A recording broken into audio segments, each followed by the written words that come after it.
Welcome to Essential Libertarianism, selected readings from voluntarist.com. Essential Libertarianism is voluntarism.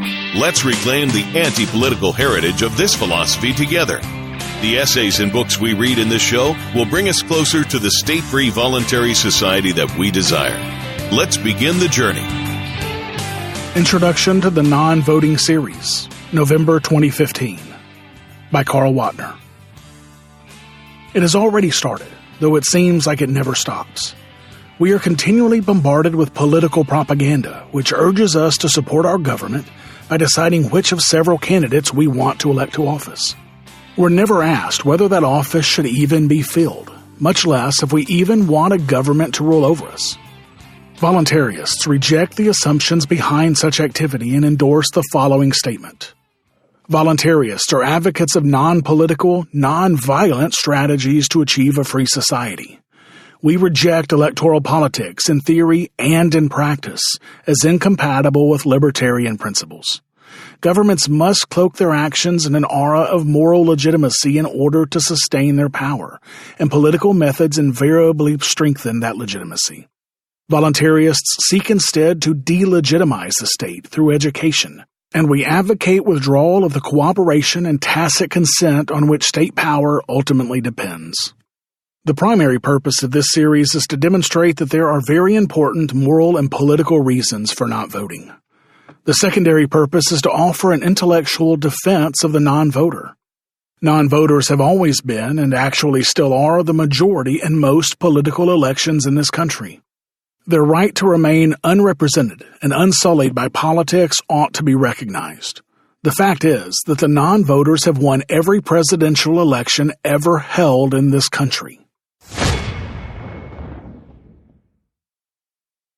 Voluntarism is perhaps the most important libertarian philosophy, and this podcast is designed to give you a piece of that. But there is a ton of other information out there on the topic of voluntarism. This is why we've compiled an easy list of great voluntarist resources in one location as a one-stop shop for the very best voluntarist content out there.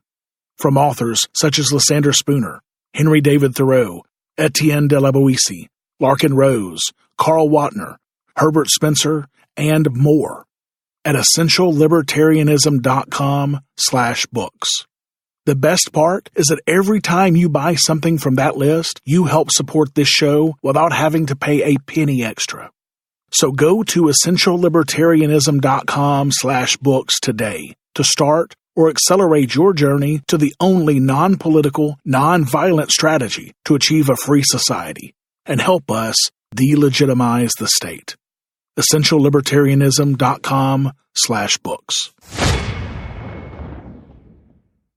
Political voting is something sui generis, something peculiar, something unique, because the institution to which it applies, the state, is different from any other organization in society. Membership, in other words, citizenship, in the state organization is compulsory.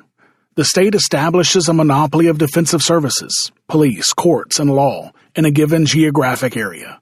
Furthermore, it collects its revenues via compulsory levies, euphemistically known as taxation. All those who refuse to acknowledge its jurisdiction or pay its assessments are thrown in jail, have their property confiscated, or both. There is no way to opt out. Most modern states provide for political elections in which their citizens choose from a slate of predetermined candidates or policies. Majority rule usually determines the outcome. Regardless of the number of people voting, the candidate with the greatest number of votes wins. Even if you don't vote, you're bound by the outcome of the political election. It is still your president, your representative, your tax, even if you haven't voted or voted against the person who won the election. The main thrust of this series may be summarized in the following points. 1. Voting does not override individual rights or establish the truth. Majorities cannot vote away the rights of minorities. 2. Voting is implicitly a coercive act because it lends support to a compulsory state. 3.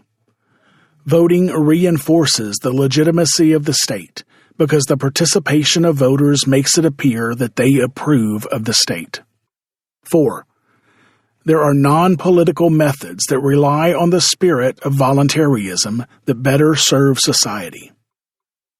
Well, one might ask, if the non-voters are right in not voting, what should we do? Isn't non-voting really a do-nothing tactic? It might be, except that there are plenty of things we can do if we focus upon ourselves rather than society as a whole. We are only responsible for ourselves and our children until they become adults. We can never reform another person. In fact, the only thing within the power of any non-voter is to present society with one improved unit. As Albert J. Nock put it, ages of experience testify that the only way society can be improved is by the individualist method. That is the method of each one doing his very best to cultivate his own garden. This is the quiet or patient way of changing society because it concentrates upon bettering the character of men and women as individuals. As the individual units change, the improvement in society will take care of itself. In other words, if one takes care of the means, the end will take care of itself. Next, The Superiority of Moral Power Over Political Power by Aidan Ballou. Confucius. If your plan is for 1 year, plant rice. For 10 years, plant trees. For 100 years, educate men. Thank you for listening to Essential Libertarianism.